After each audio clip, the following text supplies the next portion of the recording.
একে আপেল ভেসে যায়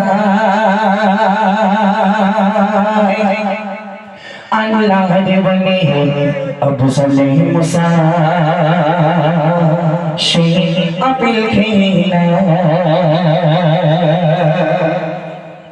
ওই দেখা যায় ছোট বই যায় একে আপেল ভেসে যায় আল্লাহর বলে আবু সালেহ মুসা সেই আপেল খেয়ে আল্লাহর বলে আবু সালেহ মুসা সেই আপেল খেয়ে ওই দেখা যায় ছোট বই যায় একে আপেল ভেসে যায় আল্লাহর বলে আবু সালেহ মুসা সেই আপেল খেয়ে আল্লাহর বলে আবু সালেহ মুসা সেই আপেল খেয়ে বলে না জিনিয়া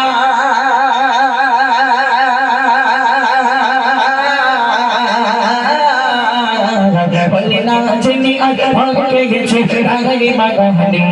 বলে না জিনি ভালকে গেছে রাগি মাগানে আল্লাহ দে বলে আবু সালেহ মুসা যাই তাদের সন্ধানে আল্লাহ দে বলে আবু সালেহ মুসা যাই তাদের সন্ধানে ওই দেখা যায় ছোট হয়ে যায় আগে আপেল ভেসে যায় আল্লাহ দে বলে আবু সালেহ মুসা সেই আপেল খেয়ে আল্লাহ দে বলে আবু সালেহ মুসা সেই আপেল খেয়ে আল্লাহ পাকের ওলি আবু সালেহ মুসা জঙ্গি রাহমাতুল্লাহ আলাইহি তিনি সেই নদীর পাড় দিয়ে হাঁটতে বেশ কিছু দূর যখন পৌঁছে যায় দেখতে পাই নদীর উপরে একটা বিশাল বড় একটা আপেল বাগিচার ডাল ঝুলে পড়েছে আল্লাহ পাকের ওলি তিনি তখন মনে মনে ভাবছে এই আপেল গাছ হবে যে আপেল গাছ থেকে একটা আপেল পড়েছিল নদীর স্রোতে ভেসে যাচ্ছিল আমি আবু সালেহ ওই আপেলটাই খেয়েছিলাম এখন আল্লাহ পাকের ওলি সাইডে ফিরে দেখে বিশাল বড় একটা আপেল বাগিচার ভিতরে ঢুকে যায় গিয়ে দেখে একজন মালিক বসে আছে সেই মালিকের কাছে গিয়ে আল্লাহ পাকের ওলি কেমন করে ক্ষমা চাই কবি ছন্দের মাধ্যমে সুন্দর কথা আরো কবি দেখুন সাদা সাদা দিন চলতে থাকে নদীর মতো ধরে থাকে একে গাছে ডাল ঝুলে না নদীর পাহাড়ে সাদা সাদা দিন চলতে থাকে নদীর মতো ধরে থাকে একে গাছে ডাল ঝুলে না নদীর পাহাড়ে সেই গাছের মালিক আছে কোথা খোঁজে দাদা রে সেই চাইতে ক্ষমা যাবে বলে সেই মালিকের দাদে বলবে না হুকুমে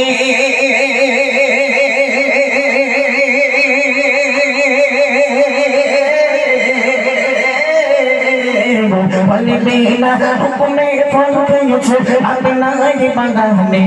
বলবে না হুকুমে ফল খেয়েছে আপনার বাগানে আজ 2 দিন হলো আছি ঘেটা আপনার ইন্তজারে আজ 2 দিন হলো আছি ঘেটা আপনার ইন্তজারে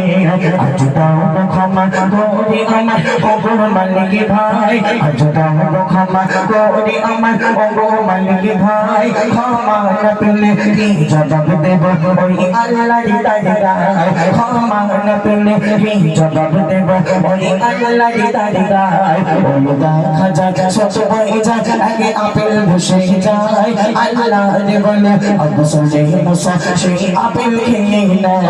আল্লাহর বলে আবু সালেহ মুসা সেই আপেল খেয়ে আল্লাহ পাকের সেই বার চলে গেল সেই মালিকের কাছে কি বলছে ভাই একটা ভুল করে ফেলেছি ভাই এখন আপেল বাগিচার মালিক জিজ্ঞাসা করছে কি ভুল করেছো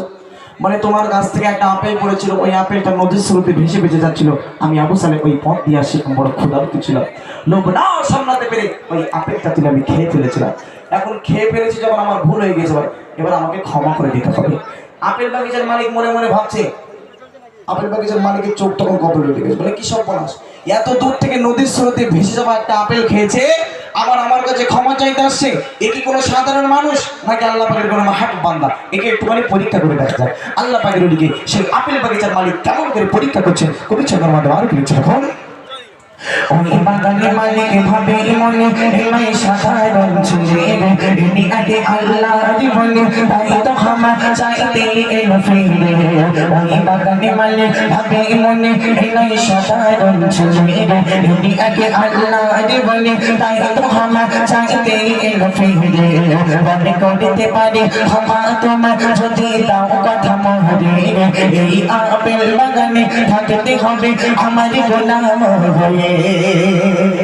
আপেল বাগিচার মালিক বলছে আমি তোমাকে ক্ষমা করব কিন্তু আমার একটা হুকুম তোমার মানতে হবে মানে কি হুকুম বলে আমার এই আপেল বাগিচায় তোমাকে গোলামি খাটতে হবে। আল্লাহ পাক বলছে কতদিন ধরে গোলামি খাটতে হবে সামান্য একটা আপেল খাবার জন্য? আপেল বাগিচার মালিক বলছে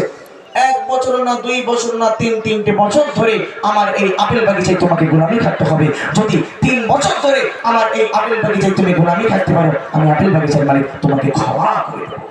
এখন আল্লাহ পাকের ওলি আল্লাহর কাছে হাত দোকানা তুলে আল্লাহর কাছে রোনাজারি করতে গেল, সামান্য একটা আপেল খাবার জন্য যদি এই আপেল বাগিচায় আমাকে 3 বছর ধরে গোলামি খাটতে, আল্লাহ তোমার ভয়ে ভীত হয়ে তোমাকে খুশি করার জন্য এবং এই ভুলের ক্ষমা পাওয়ার জন্য আমি এই আপেল বাগিচায় 3 বছর ধরে গোলামি খাটতে শুরু করে দিলাম। দেখেন 3 বছর ধরে সেই আপেল বাগিচায় গোলামি খাটে, তারপর কি ঘটনা ঘটে কবি ছন্দে মাধ্যমে লিখছে তখন ওই বাগানে মালিক ভাবে মনে এই শাখায় রঞ্জনে রে ইনি আগে আল্লাহ রে বলে তাই তো হামা চাইতে এলো ফিরে। ওই বাগানে মালিক ভাবে মনে এই শাখায় রঞ্জনে রে ইনি আগে আল্লাহ রে বলে তাই তো হামা চাইতে এলো ফিরে। মনে করতে পারে হামা তোমার যদি দাও কথা মরে রে এই আপেল বাগানে থাকতে হবে আমার গোলাম হবে। তারে ভুলের সাজা